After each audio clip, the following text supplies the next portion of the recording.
국내에서 업계 1, 2위를 다투던 철순의 회사와 영인의 회사는 비슷한 품목의 제품을 동시에 해외 수출 준비하기 시작했습니다. 마침내 수출국 세관 앞에서 마주친 두 회사. 그런데 FTA 협정에 따라 관세 혜택을 누린 철순의 회사와 달리 영인의 회사는 관세 폭탄을 맞고 큰 손해를 보게 되었는데요. 왜 영인의 회사만 관세 폭탄을 맞게 된 걸까요?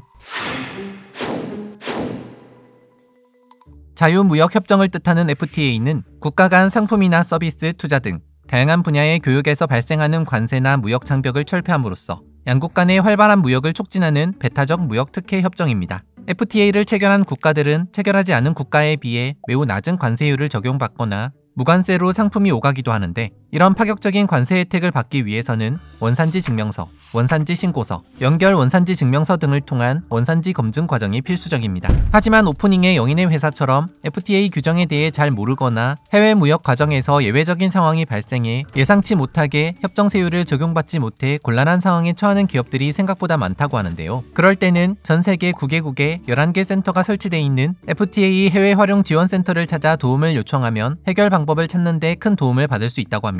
FTA 해외 활용 지원 센터에서는 FTA 체결국 진출 기업과 현지 바이어들을 대상으로 FTA 활용 관련 홍보와 정보 제공, 컨설팅을 통한 애로 해소 지원을 수행하고 있는데요. 실제 상담 사례를 보며 FTA 해외 활용 지원 센터가 기업들에게 어떤 도움을 주고 있는지 한번 살펴보겠습니다. 한국에서 해외 수출입 무역 사업을 하는 A사는 어느 날 다른 한국 기업으로부터 철강 제품을 위탁 구매해달라는 주문을 받았습니다. 가격에 맞는 좋은 물품을 찾던 A사는 베트남 보세 창고에 보관돼 있던 미국산 철강 제품이 아주 마음에 들었는데요. A사는 판매자로부터 베트남에 있는 물건이지만 미국 원산지 증명서 발급이 가능하다는 말에 한미 FTA 협정에 따른 관세 혜택을 받을 수 있다고 판단, 해당 제품을 구매하기로 결정했습니다. 하지만 A사가 미처 생각하지 못한 부분이 있었는데요. 바로 FTA 협정 관세를 적용받기 위해서는 영내 가공 원칙, 충분 가공 원칙, 직접 운송 원칙이라는 세 가지 기본 원칙을 충족해야 한다는 사실이었습니다. 첫 번째 영내 가공 원칙은 교역 물품의 생산 공정이 FTA 협정국 내에서 중단 없이 수행되어야 하며,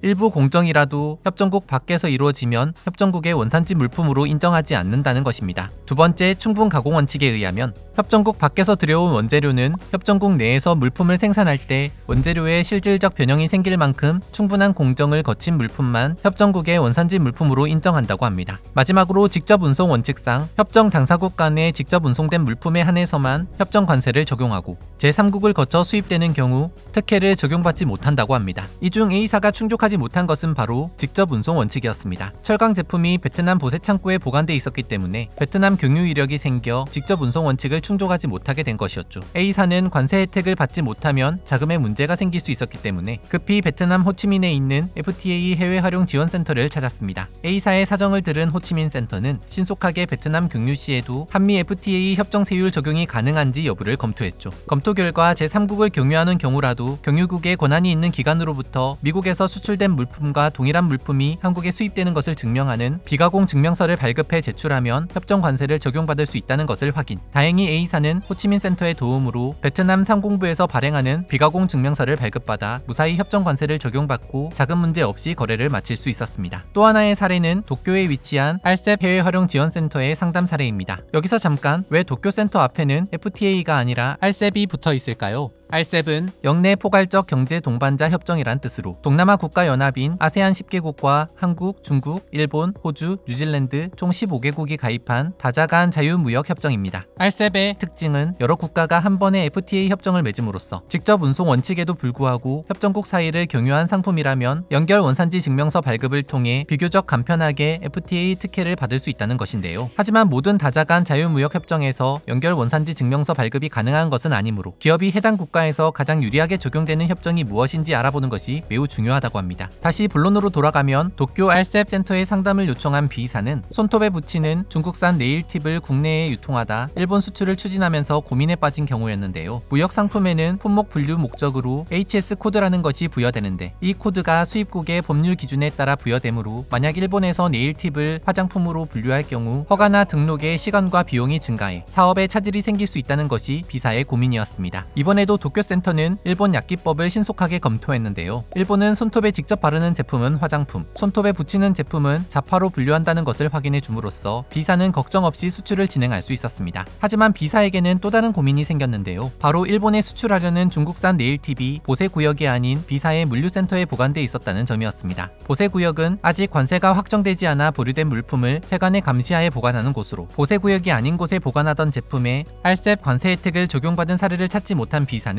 또 한 번 도쿄센터에 도움을 청했습니다. 이에 도쿄센터는 일본 세관이 발간한 RCEP 업무 설명의 자료를 검토해 화물이 세관 감시하에 있을 조건은 없다는 내용을 확인, B사에게 보세구역이 있지 않더라도 추가 공정 없이 수출한다면 RCEP 세율이 적용 가능하다는 것을 안내해 B사가 무사히 수출을 진행하도록 도와주었죠. 이처럼 FTA 해외 활용 지원센터는 각 기업에 맞는 FTA 규정 활용 방안을 찾아 많은 기업들의 무역 활동에 큰 도움을 주고 있는데요. 더 많은 지원 사례는 대한무역투자진흥공사가 발간한 2024 FTA 해외 활용 지원센터 우수 사례집에서 확인 가능하니 참고해 보시면 좋을 것 같습니다. 이상 FTA 해외 활용 지원센터에 대해 알아봤습니다.